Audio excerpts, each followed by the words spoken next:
It's time for PaleoRadio, only on Secular Media Network. You are now entering PaleoRadio.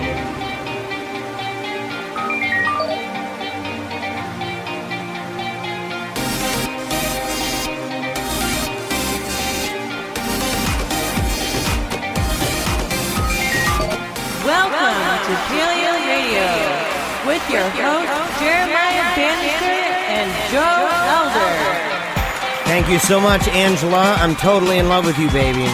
My name is Jeremiah Bannister. And I am Joe Elder. And this, of course, is PaleoRadio.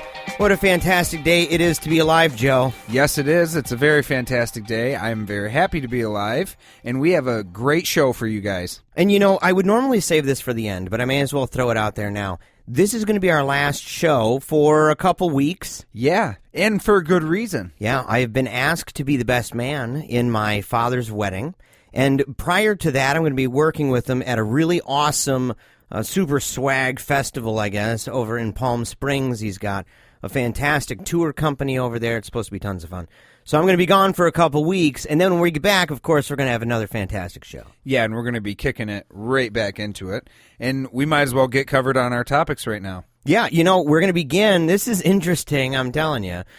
Are you an atheist? Then you're probably a psychopath. Non-believers lack empathy, while religious people are less intelligent, and this is according to a controversial study reported on by the Daily Mail. It's a bunch of fun. Bold claim. We'll break that down. After that, we're going to get a little bit more serious and go into how the U.S. covered up the Saudi role in 9/11. This is by Paul Sperry out of the New York Post. Really insightful article here.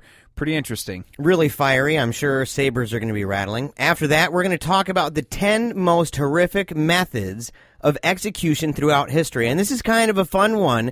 It's under the categories of curiosities, death, history, lists, and torture over at allthatisinteresting.com. It's going to be very interesting. I'm excited for that. Yeah. Then we're going to finish up with liberals are from Mars, conservatives are from Venus. Political attitudes reflect cognitive styles that are rooted in differing cultures. It's a very, very great article out of the Scientific American. You know, I'll tell you, it's going to be so much fun. People aren't going to want to go anywhere. But we're going to begin here with this whole psychopath article, Joe, out of the Daily Mail. You're a crazy person. Oh, you're totally crazy, Colin Fernandez, over at the Daily Mail. And Sarah Griffith, she also wrote it. It's over at Mail Online. You got the talking points up at the top. If you go and you check out this article, you can see it's kind of laid out in bullet points up at the top. And it says, researchers studied connection between belief in God and critical thinking. It found atheists are more likely psychopaths and believers they're less clever. Study argues science-averse religion has its origin in structure of brain, and research also suggests that religious people are less intelligent. And there are a handful of controversial claims in here, Joe. It seems like a goodie bag of them. Yeah, there is, and I can't wait to break it down. There's some certain things that we need to keep in mind here, and we'll get into it a little bit later, but one is we just have to always think about sample sizes. That's a hint towards what we're going to get into. Hey, so if you don't believe in God or a universal spirit, you're more likely to be callous and manipulative, according to a controversial new study. Atheists exhibit more traits commonly seen among psychopaths than people who consider themselves to be religious. However, believers aren't spared criticism. The study also found that religious people are less intelligent than their non-believing counterparts. You know, some of this is not necessarily stuff that sounds new. No. I mean, some of this is kind of like, yeah, I've heard this all kind of before, you know, that atheists are these, you know, psychopathic trollsters and religious people are really caring dummies, and kind of that's this really cookie-cutter, stereotypical, Twitter-fied way of describing what's happening. But this is not necessarily new. But to say that religious people were found to be more caring toward their fellow humans, and the researchers believe their findings may help explain why women who tend to be more empathetic are also likely to be more religious. When it says stuff like that, it doesn't sit with me right, Joe. It's just I think it's just very suggestive because it depends on how you look at the different ideals of it. Is it that religious people are less intelligent, or is it that religious people aren't as concerned with certain things as everybody else is? I mean, and I'm saying this in the way of saying that I think there's a lot of religious people that have extreme potential that kind of get held back by their belief. I personally do think that's true. And I don't think that a lot of those people are completely nutsoid for their beliefs. I think it's just a part of themselves that has accepted the fact that faith is a actual valuable thing. And I guess it kind of boils down to what kind of empathy they're talking about. Like, how empathetic is the person? Are they, are they really concerned morally in ways that maybe it's none of their damn business or stuff like that? Because that happens a lot too. But researchers at Cape Western Reserve University in Ohio and Babson College in Massachusetts argued that the conflict between science and religion may have its origin in the structure of our brains. According to them, brain scans and experiments demonstrate the brain has two networks, and that's in quotes there, that are activated when we think, one analytical and critical, the other social and emotional. And some of this, I mean, listen, I've mentioned this a gazillion times, Jonathan Haidt's Righteous Mind. If you haven't read it, you're out of your mind. Literally crazy. But it's a lot like that. Mm-hmm. Stuff that's reminiscent of that, saying that there's a great many people and a certain kind of person that's far more analytical and critical, and there's others that are far more social and far more emotional. And he makes the distinction between sociocentric civilizations and weird ones, your Western and educated, industrialized, rich and democratic, in those nations. And so, familiar language. I think we need to do more studies on brain scans and everything else, because the real crux of it is, I think this is a modern day version of left brain, right brain. And left brain, right brain is becoming a lot harder to map in a neurological sense than people would think it is if it was that cookie cutter. So I think there's a lot more gray area to it. I mean, that's why with this study I'm a little bit skeptical, because I think you give us 10 years and we're going to be able to see some serious measurements in brain scans in connectedness and mapping, because I think that people use their empathy center when they make decisions that are both analytical and empathetic. Like, for instance, you see somebody in the river and it's a mother and her kid, and you're trying to decide who to save. There's logical and emotional reasons for that, and I don't know if there's a correlation if you're religious or not on who you would save or how you would rationalize or how you would figure out that moral dilemma. I guess what I'm saying at the end of the day is, how much of a point is this totally making? I'm not sure. And there's literature out there right now that talks about emotion and the role it plays even with what we think to be analytical thought, what we categorize as analytical thought. And that stuff's already out there, so it'd be interesting to see how this plays out with other peer-reviewed papers. But in a series of 8 experiments, and this is going back toward the beginning when Joe's talking about perspective and scale, in a series of 8 experiments, each involving between, and get ready for this, guys, 159 and 527 adults, the researchers examined the relationship between a belief in God or a spirit with measures of analytical thinking and moral concern. And this is what they found, okay? So they're analyzing between 159 and 527 adults, okay? And they're trying to examine this relationship between belief in a God or a spirit with the measures of analytical thinking and moral concern. And it said that in all 8, they consistently found the more religious the person, the more moral concern they showed. But I thought about it, and I said, now that sounds like something, but I guess it would kind of depend on what kind of moral concern, because I know a lot of gay people who wish that their religious neighbors weren't so morally concerned about their marriage. I mean, I'm sorry to put it that way, but that's a real thing. Exactly. I think you hit the nail on the head. We need to talk about what they're measuring when they say moral concern. Do we talk about moral concern like, if I see my neighborhood changing in any way, shape, form, or even color, I'm going to get upset and distressed, and I'm going to talk about how the fabric of society is deteriorating? Because if that's a measure of moral concern, then I mean, I don't know. Maybe it's not a good thing to be that high on the list of moral concern. But at the same point, you really got to it as the numbers here. At the most, 527, okay, that's a decent sample size.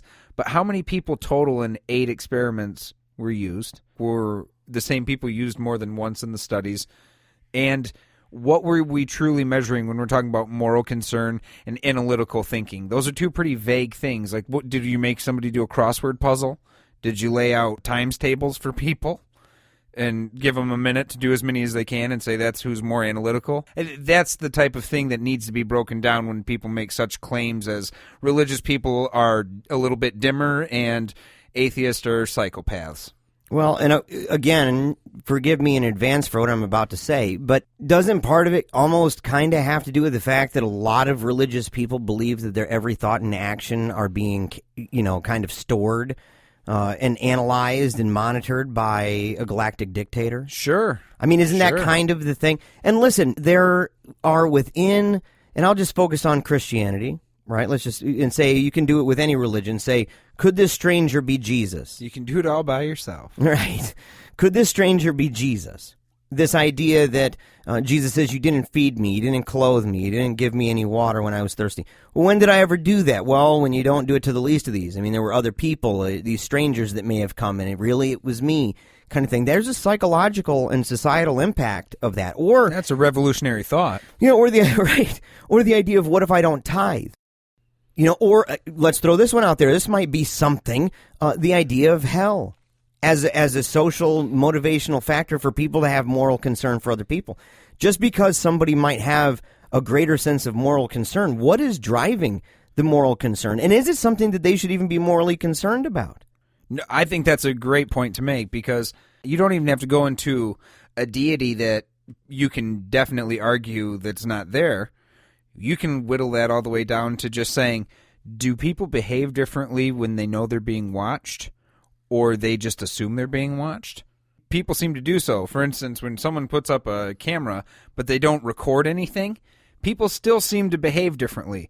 There's a reason why that is. And if you think you have a celestial being watching your every move with a tally board and making marks on the good and bad deeds you've done, just like a kid who was scared about Santa, it's the same exact game being played. It's just kind of an adult version. I want to say this real quick. Throw a bone out to these guys. Reasonable Doubts, they have an RD Extra.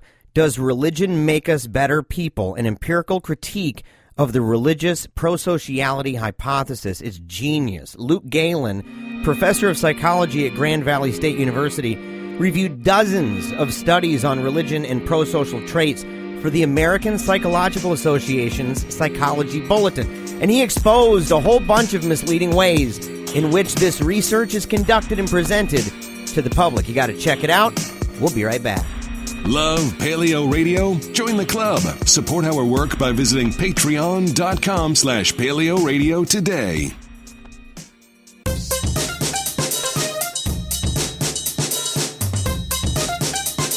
Back to Eagle and Dragon. I love doing this show so much, Joe. Oh, yeah. I do. It's literally my favorite professional thing that I've ever done in my entire life. And for anyone who's followed me, that's a tall order. I've done some pretty fantastic things. I love this, and I love that we are tied to our listeners. I absolutely love it. And you can fund the show, and you can drive this program as far and as fast as you want by going to patreon.com/PaleoRadio and becoming a supporter today. Yeah, if you love our show and you love the various topics that we bring up and the breadth of topics that we can cover, it's because we are funded by you. If we have to go corporate, we end up getting these corporate sponsors. They can dictate the way that we talk. They can dictate the way that we say things in order to use their ads as leverage. As we all know, that's how the whole thing works. So when you guys fund us, you allow us to be able to cover different topics, the topics that you love, the topics that we enjoy to cover, and it's all good and it's all great. We totally are not puppets to anybody. That is so damn true. That's just a fact, and it's a huge thing, and you can keep that going, right? We can be puppets without strings, and you can do that by going to patreon.com/PaleoRadio. All right. Moving on, How the U.S. Covered Up the Saudi Role in 9/11. This is by Paul Sperry out of the New York Post. Very interesting article. I highly, highly encourage you guys to go to this and check it out. In its report of the still censored 28 pages implicating the Saudi government in 9/11, 60 Minutes last weekend said the Saudi role in the attacks has been soft-pedaled to protect America's delicate alliance with the oil-rich kingdom. That's quite an understatement. Yeah. Case agents I've interviewed in the Joint Terrorism Task Force in Washington and San Diego, the forward operating base for some of the Saudi hijackers, as well as detectives from Fairfax County in Virginia, the police department who also investigated the 9/11 leads, says virtually every road led back to the Saudi embassy in Washington, as well as the Saudi consul in Los Angeles. Yeah, and look at the people that they're talking about, right? They're talking case agents, people involved with the Joint Terrorism Task Forces, plural, in Washington and in San Diego.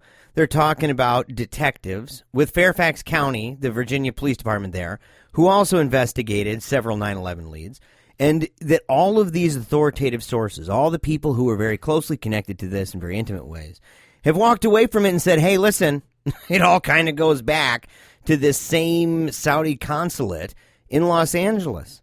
Yeah, and I mean, the connections are real. Some information has been leaked in the redacted section, including a flurry of pre-9/11 phone calls between one of the hijackers' Saudi handlers in San Diego and the Saudi embassy, and then a transfer of some $130,000 from then-Saudi ambassador Prince Bandar's family's checking account to yet another one of the hijackers' Saudi handlers in San Diego. So, Unbelievable. I mean, that's a close connection. Yeah, it's really close. There's those dots are very neatly aligned there. And seriously, over and over and over again, the people who were hot on the trail of this, who had an idea for what was going on, they had their finger on the pulse of it, they were told, hey, listen, don't go after those leads.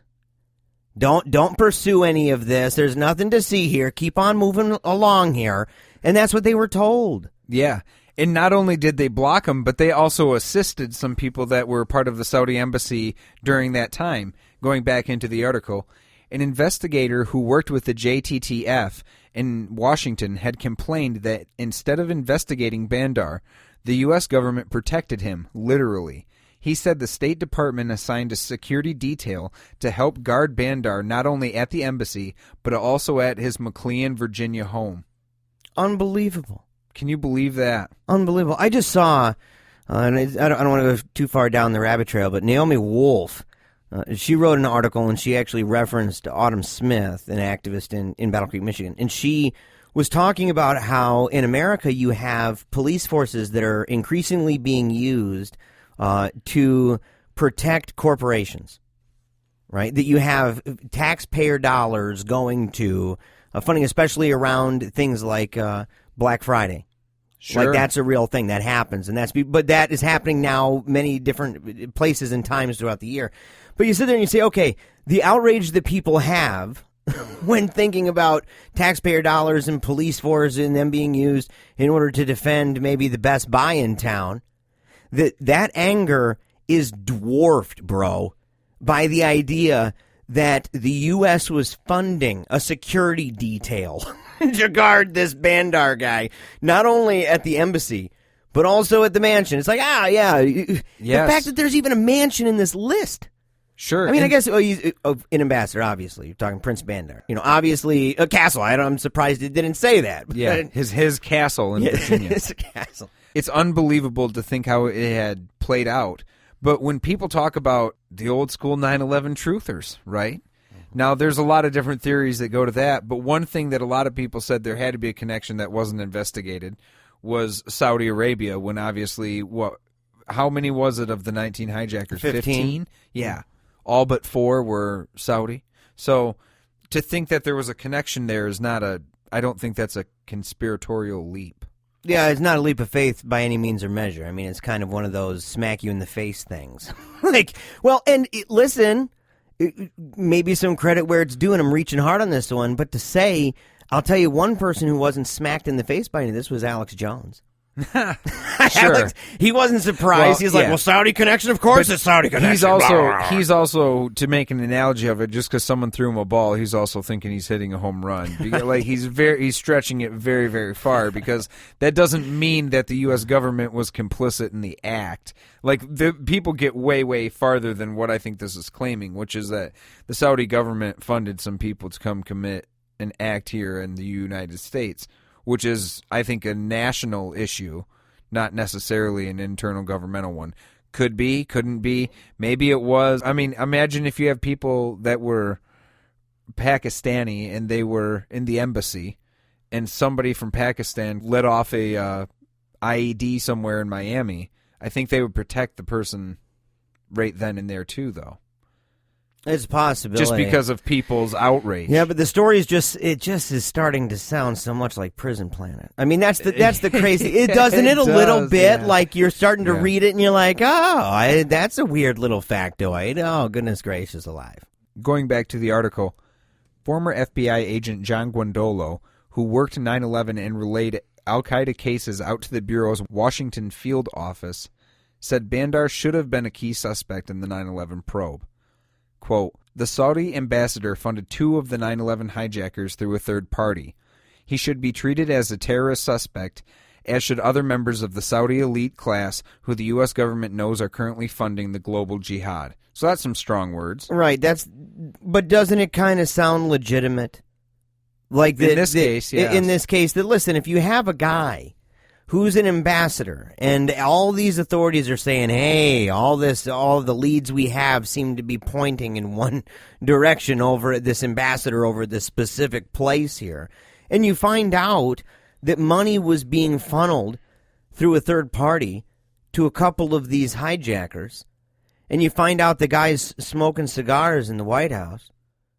And being protected by a detail, it sounds absolutely terrible. And listen, it's not just this guy. You're talking a lot of people in the Saudi elite class, and if you're paying attention to the news, a lot of this elite class, not only royalty, but you're talking about people who are just surrounded with guns and bombs and planes from the United States. They're a huge gobbler-upper of our stuff. That's true, and I just think that there's connections that have to be made, and maybe I'm thinking too simply about it. And if you think so, you can tweet us at PaleoRadio Show, or you can write us at PaleoRadio Show, also on Facebook. That's a selfless plug. But to put it down into regular terms, if you were sitting there as a juror and you heard that there was somebody that was a friend of the accused and they were complicit in protecting the person and covering them up and trying to block evidence in certain ways, because there's 28 pages redacted, and in that's what we find with this connection with Prince Bandar. So what do you think about that situation? What would you do? Would you think that person is innocent and doesn't know anything about the situation? Or would you maybe think they're somewhat complicit in a way, or making a sort of effort for damage control, which is my assumption? Yeah, I'd be all like, you got to back that ass up there, Prince Bandar. You got to seriously make your way back here because we got some questions for you. Sure. We need to. I'm serious. I would say you need to make your way back into this area over here where we have investigators with pens and paper and all this stuff, and they're going to ask you a lot of questions, a whole bunch. So get comfy. We know you got a mansion. Get comfy in your mansion. We don't mind the protection. In fact, we hope that you're really protected because these questions are really big. These are really important and timely. So we really need your full attention, undivided. If you read on in the article, the evidence just kind of keeps piling on. Even Anwar al-Awlaki, the hijacker's spiritual advisor, escaped our grasp. In 2002, the Saudi-sponsored cleric was detained at JFK on passport fraud charges, only to be released into the custody of, quote, a Saudi representative. Yeah, a Saudi representative. Can you imagine walking up? It's kind of like Doctor Who. He's got this magical kind of card that he shows everybody that just kind of they see whatever they need to see to get past it. It's kind of like this guy had one of those. I'm a Saudi representative. Just hand him over. Okay, sounds good. Like, how does this happen? It literally looks ridiculous. It reads ridiculously. Yes, it does. It does. One fair judgment here. The next little quip, I have to mention it, is they say in the article, it wasn't until 2011 that al-Awlaki was brought to justice by way of a CIA drone strike. And for me, I question that because typically justice means that you've been convicted and charged, and then people make a ruling. And so I don't think there's really justice in sending bombs all the way over in Libya or Yemen or anywhere and calling that American justice. Yeah, it wasn't really all too American. I mean, it would be good old-fashioned Libyan justice. Yeah, for sure. I mean, think about it. I mean, Gaddafi, they go ahead and they find him. They got it all on camera, and they totally off him right there on camera. Yeah, right and they say, then oh, and that's there. how it works. But see, the way it works with us, and I don't know how many of the people go online, check it out, find out for yourself. Terrorist Tuesdays. Yeah, exactly. This guy, al-Awlaki here, this guy was totally his death was a result of Terrorist Tuesday. And what that is the White House gets together and they have a little game day, a little game night, where they break out the terrorist cards that have faces of people on this list that they have, and they make a decision. I don't know the game they play. I don't know how exactly they use all these cards, but they say they look like baseball cards. They say it's got information on it and everything else. And that guy got the wrong straw, and so he died. There was no due process whatsoever. There was nothing. It was kind of like almost scary, kind of like I can't believe that actually just happened, and in our name. Yeah, it's really crazy. It kind of raises more questions and answers, but please go to the article, New York Post, How U.S. Covered Up Saudi Role in 9/11 by Paul Sperry. Stick around. Paleo Radio will return. If you leave, you can't come back in. Paleo Radio will return.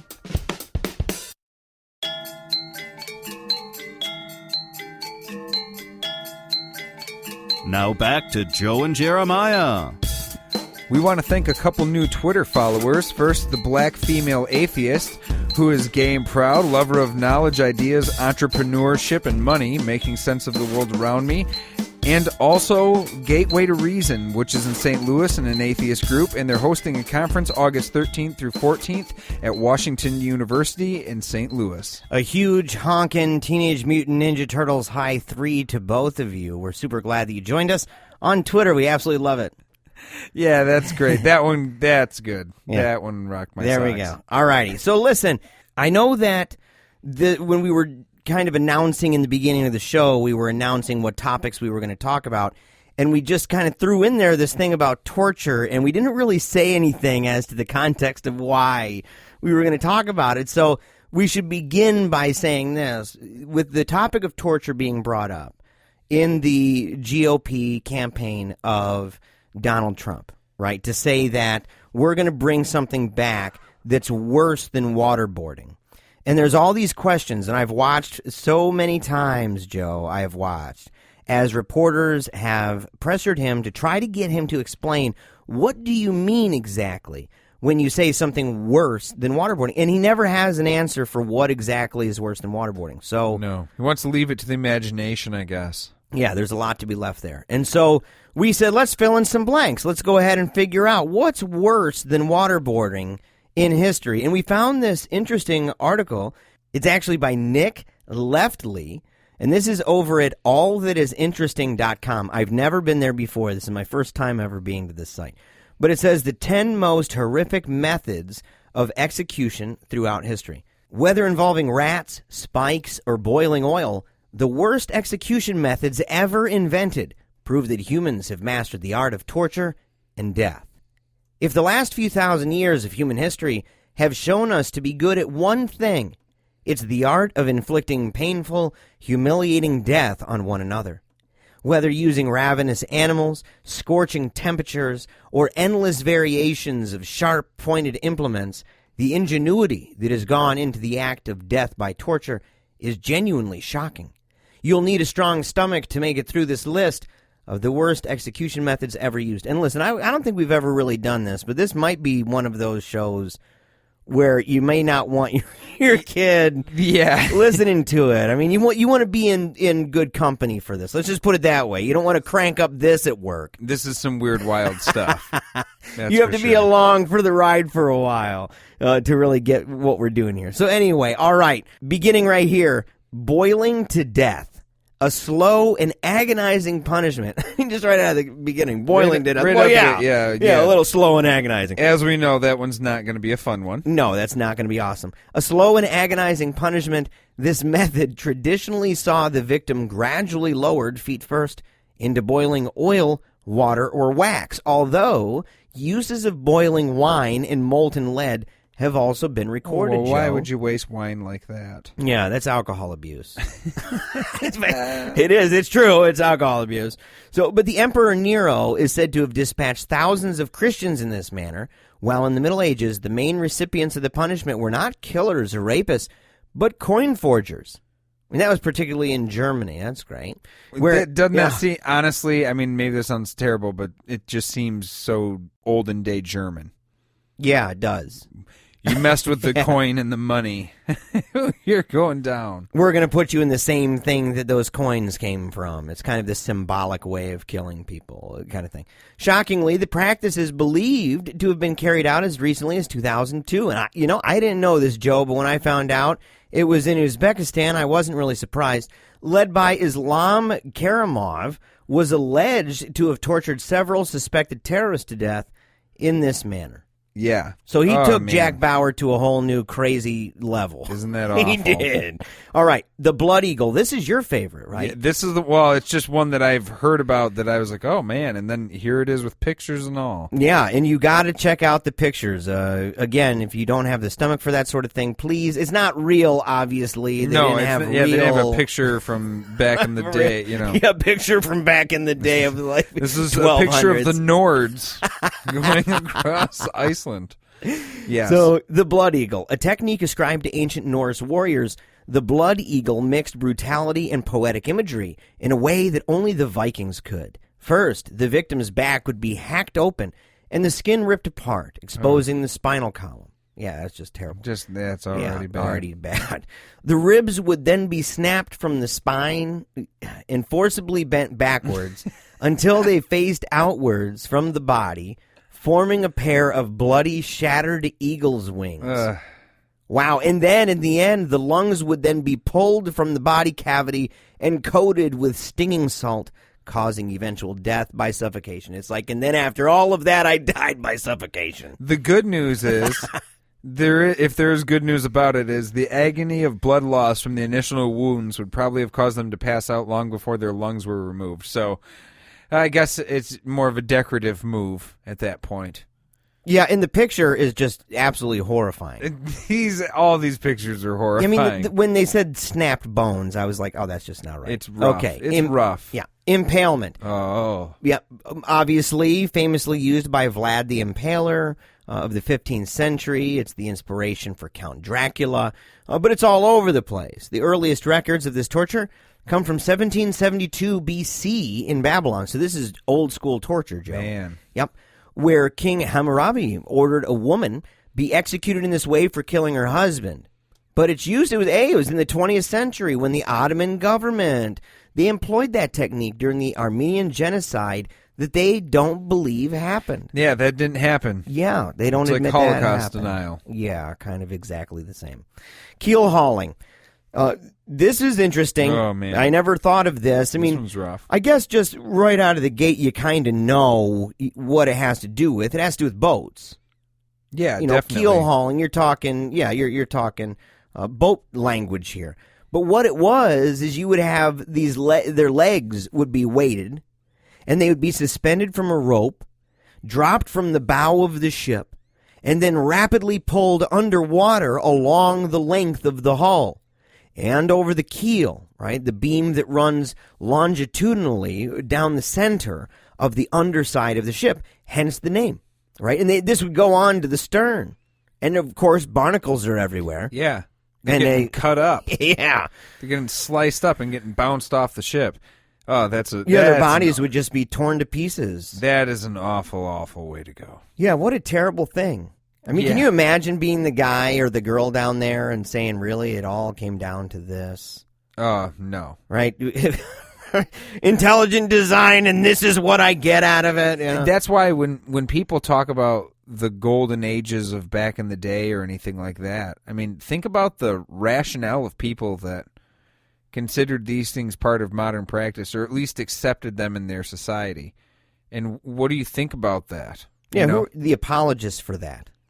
They were like, that's a fantastic idea. Yeah, put weights at the bottom of their feet and drop them down by the barnacles. And when people say that, humans are inherently good, I'm not saying that just getting a list like this is total evidence, but there's a lot of evidence that points in the direction that human beings have always been very good at othering and being dismissive of other tribes and other groups, and they have a sense of collectivism that's very close, and have a way of gearing themselves up, and we have a way of ginning ourselves up into wanting to commit atrocious acts like that, or at least our ancestors did. Yeah, the Roman candle. Whoa. That's obviously one that's... A lot of people know that one. They might say, oh, like the firework. You got Roman candle fireworks. It's the same thing. It's where, kind of where I got it. So it's a rumored favorite of the mad Roman Emperor Nero. Once again, look at that. His name just keeps popping up everywhere, Joe. He's all over the place in this evil list. This method saw the subject tied to a stake and smeared with flammable pitch, tree or plant resin, right? Then set ablaze, slowly burning to death from the feet up. So think about that, Donald. Is that something you can Donald Trump might be able to put together and think is a little worse form of torture? And what makes it particularly heinous in this case with Nero is that, and I had read this, I had read this from reading about eschatology and going back to Josephus and everything else and the war of 80-70. But with Nero and the idea of lining up people and setting them on fire in order to light up his garden, right, when he'd have visitors over. Oh yeah, he was an absolute sociopath, and that's when Christianity. I mean, the writings of persecution were absolutely true. When that was happening. Yep. It's just applying those things to modern day when most people are religious in the country, and most people have a religious affiliation that's close to some form of Christianity. It's hard to be a persecuted majority in today's day and age. Right. Hanged, drawn, and quartered. Ooh. First recorded in England in the 13th century. This is pretty extreme. It was statutory punishment for treason in 1351. You would have the victim being dragged to the site of execution while strapped on a wooden panel, which was in turn tied to a horse. There would be a slow hanging, right? You wouldn't drop in that traditional, very quick way that just really quickly snaps your neck and it's over. Instead, you would just choke really badly, and it would really mess up the skin on your throat, and your body weight would be dragging you downward. It mentions Guy Fawkes. He leapt from the gallows. That way to avoid it, yeah. That way to avoid it. So there's that one. That's messed up. And there's also William Wallace in 1305 was hanged, drawn, and quartered, which is basically, obviously he led a revolt for Scotland against England, and it ultimately paid the price. Rat torture. As depicted actually recently in Game of Thrones, you have this idea of having a bucket containing live rats. It's placed on an exposed torso of the victim, and then heat is applied to the base of the bucket. The rats, crazy with fear from the heat, tear and gnaw their way into the abdomen of the victim, clawing and ripping through their skin, flesh, organs, and intestines in their quest to escape. And this actually happened in Chile. It happened in Argentina in the 1900s. And so, I mean, and not only with rats, but also with spiders. Injected into the rectum and the vagina. Aren't people creative? Yeah. Bamboo torture, allegedly used by the Japanese on American prisoners of war. It saw the victim tied down to a frame over a patch of newly sprouting bamboo plants. Now, at first, as I'm reading this, I'm thinking, well, okay, I get that, but how bad actually is that? Well, come to find out, bamboo is one of the fastest growing plants in the world. It's capable of up to 3 feet of growth in 24 hours. So obviously you can tell what's going to happen to the people who are laying on top Think about of that. something It can grow 3 foot in a day. That's huge. That's impressive. That's terrifying, too. Absolutely terrifying. Used in that way. Flailing. Records of the practice exist as far back as the Neo-Assyrian Empire. That's in 911 BC. It's also in medieval Europe, and that's where they skinned somebody, their entire body. And they were talking about the Aztecs in Mexico and how they at least believed in waiting until after someone was dead. And the last Thank goodness. one, yeah, right, waiting a little bit. I guess it's a courtesy, right? It's a custom and courtesy in our country. And the last one is scaphism, and it's bad. For sheer delirious, nauseating horror, well, you're going to have to go and read it yourself. I'm serious. For the worst one. I'm sorry to do that to you, but we're kind of out of time. It's a fact. It's the worst one. You got to go check it out. 10 most horrific methods of execution throughout history. What a cliffhanger, and very well done. Stick around. Liberals are from Mars. Conservatives are from Venus. For debates, interviews, or speeches, contact PaleoRadio@gmail.com.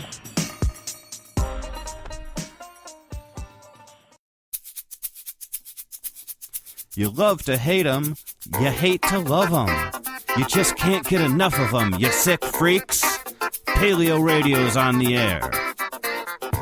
We had an awesome time, Joe, talking to our friends over at the Atheists podcast. Yeah, it was a blast. Those guys are fantastic. They are Canucks, A as in E-H-A. Yeah, I was going to say, for clarity, exactly, it's spelled with the Canadian A, E-H, at the front of it. And, you know, that's a real thing, man. I know that in America, people kind of joke around about it and go, oh, A, all the time.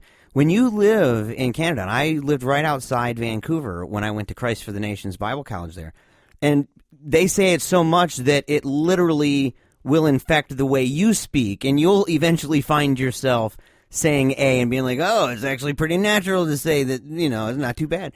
Interesting thing. But we had such a great time, great conversations, great topics, and they're hilarious. Yeah, it was a really good time, a lot of fun. Another guy that helps to host the show, or is a host of the show, his name is Dave Edwards. Him and I have kicked it off because we're big MMA fans, so it's been good talking to him. And yeah, thank you guys for having us on. It was a delightful delight. Yeah, how do you guys like those smoke signals? Perfect. It's an insider for everybody. Okay, last topic, a very good one. Liberals are from Mars, conservatives are from Venus. This is by Jennifer Richter. Political attitudes reflect cognitive styles that are rooted in different cultures. When you debate a friend from the opposite end of the political spectrum, do you sometimes feel like you're talking to someone from a different planet? That might not be far from the truth. A 2015 study in Personality and Social Psychology Bulletin suggests liberals and conservatives think as though they come from not different planets, but at least radically different cultures. That's totally true. Oh, well, yeah, everybody knows it's like jousting, right? Like you're staring at each other, getting ready to lower it down. They've all got their totems. They've got their worldviews. You know, they have ways of understanding the world and how everything kind of operates institutionally, individually, regarding the family with societies and states, and now more and more so the universe. So they've got understandings that are radically different, and how other people play into that, including not only the existence of other people, but the existence of ideas that are totally contrary to their own, and how those play into the narrative, the meta-narrative, I guess, that they've embraced. Cultural expectations are changing, right? It's no longer the white picket fence in front of the house and the American dream, and we're going to have 2-point-some-odd kids, and it's going to be all dandy and roses. People are looking for different things.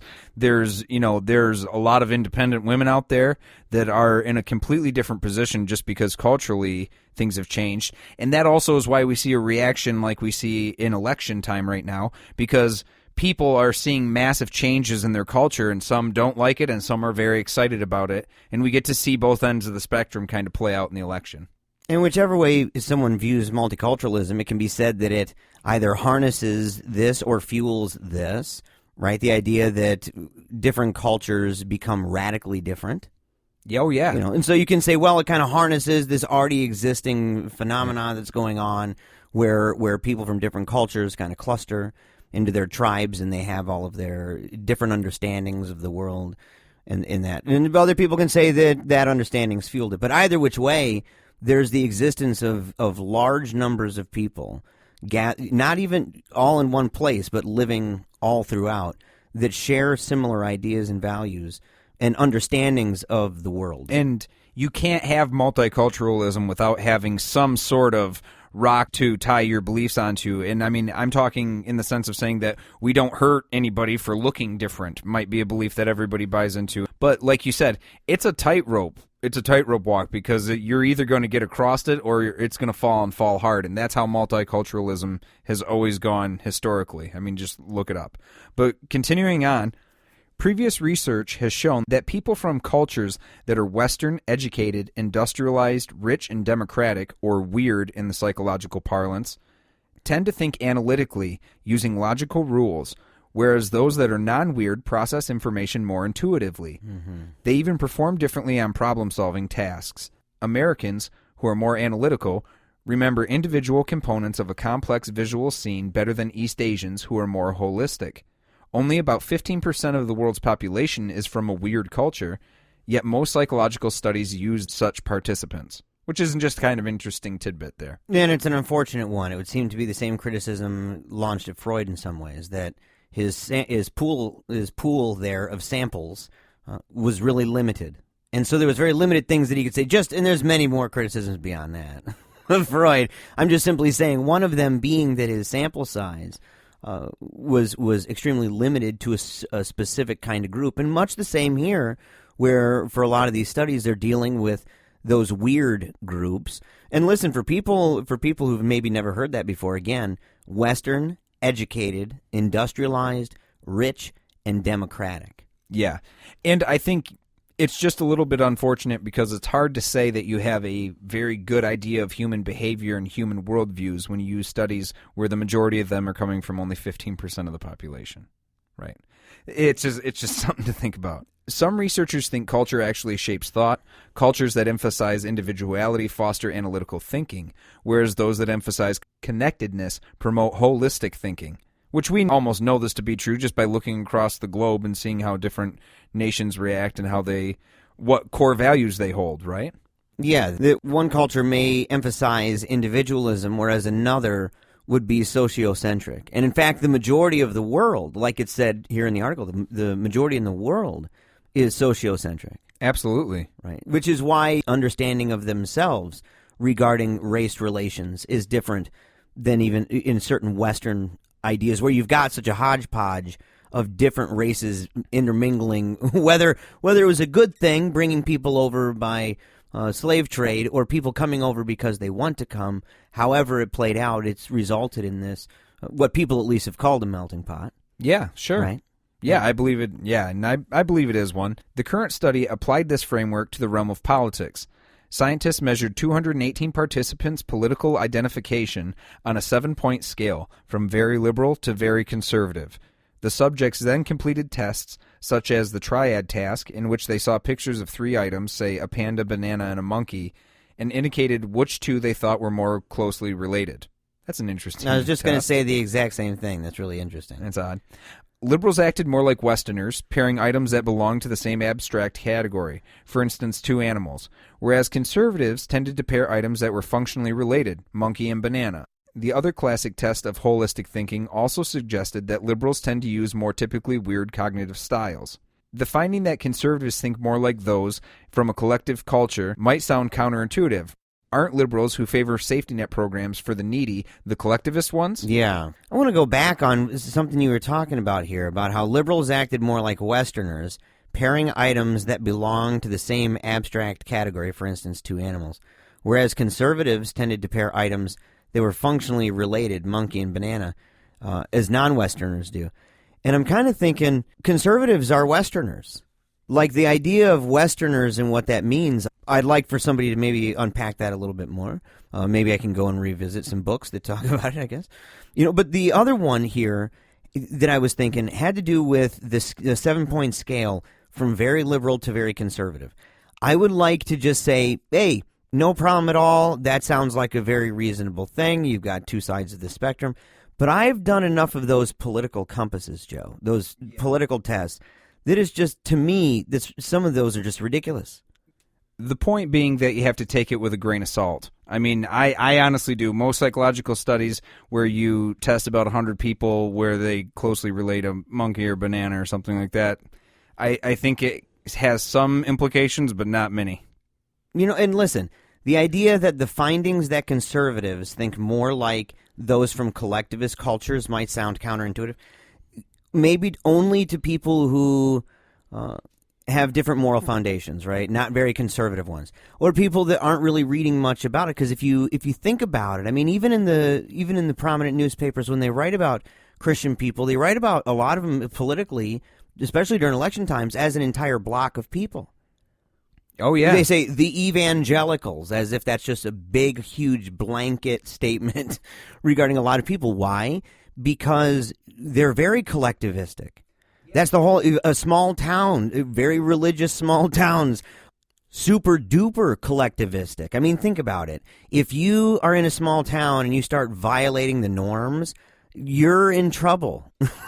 There's an identity of the group where it's like it's their team, it's their town. There's something about it that's bigger than themselves that they're part of, and they identify with it to the point where they can say, "Home's where my heart is," and it's this little town. Sure. You brought it up. That's exactly what I was going to say, too, is I'm a kid from a town of 2,000, right? I'm from a little rural town, and the collectivism there is really high, especially because you don't have access to a lot of things that most people in the city do have access to. So the idea of I can get a lot of these things done, like, hey, you want to lay cement? Well, I'm just going to hire a cement company to come in here and do it. A lot of people in the rural area, there's not many companies that are around, or if they are, they charge you really high. So there's this huge collectivist effort where you find your neighbors helping you out on items, and you help them out, and you create a whole barter system, which is still alive and well today in my hometown. Hey, let me borrow your chainsaw and I'll let you borrow my lawnmower type thing. And that does happen in the city, but I think that when you have a smaller town, that group, that, like you said, that idea of there's something bigger than yourself, that's very, very obvious when you've grown up in a rural community, and most rural communities tend to be conservative. Drive around most any freaking town in this entire country for 5 minutes. Go to a big town, a small town. I mean, it doesn't matter, anywhere in between. And you're going to have a baker's dozen, right? A whole bunch of these different religious groups. You're going to have synagogues. You're going to have churches. You're going to have chapels. You're going to have cathedrals. You're going to have all mosques, right? You're going to have all sorts of things all over the place. Each of these are indicative to one degree or another of just how prevailing collectivism is in a largely conservative country. Yeah. If you go to a small rural town, it's bowling alleys, churches, and liquor stores. That's it. You're not going to get the mosques and the synagogues, not very often. Going back into the Scientific American article, Michael Varnum, a cultural psychologist at the Arizona State University, who is not involved in the study, says, quote, "These group differences have their roots in people's environments. Liberals tend to live in cities where research suggests thinking in individualistic ways is a positive, where conservatives are often found in more rural areas where people are more collectivist. The surrounding culture influences both cognitive style and political beliefs." You know, but it's still one of these things. You look at it, and I remember reading a book called Who Owns America? Oh, it's already the end. We're keeping that. Dude, it literally, how much off guard is that? That sucks, crazy, man. That came so fast. That is terrible. If you guys are in GR, please check it out. I'm going to be at the Holiday Bar this next Monday, April 25th, doing some comedy. It's going to be great. And I'm going to be in California, bro. I'm going to be gone actually for almost 2 weeks. I'm my dad's best man in the wedding he's got going on over there. And I'm going to be working a Super Swag Festival in Palm Springs. It's going to be tons of fun, bro. We are going to be gone for a couple weeks, but do not fret. We will be alive and well on social media, on Twitter and Facebook. Don't forget to follow and like us at PaleoRadio Show. And make sure to check out TeamTinyDancer.com. You've been listening to Paleo Radio, exclusively with Secular Media Group.